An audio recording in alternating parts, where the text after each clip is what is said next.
पलके झपकना भूल जाओगे जब ब्रह्मांड का राजा खुद तुमसे मिलने बाहर आएंगे। आषाढ़ की पहली बारिश, भीगी हुई बरडांड और शंख घंटों का वो शोर।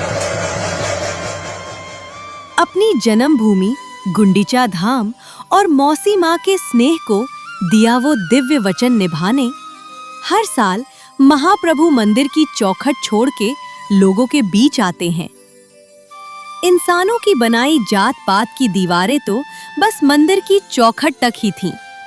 बाहर खड़े अपने बच्चों के आंसू देख वो पतित पावन खुद अपना सिंहासन छोड़ के बरडांड पर उतर आते हैं।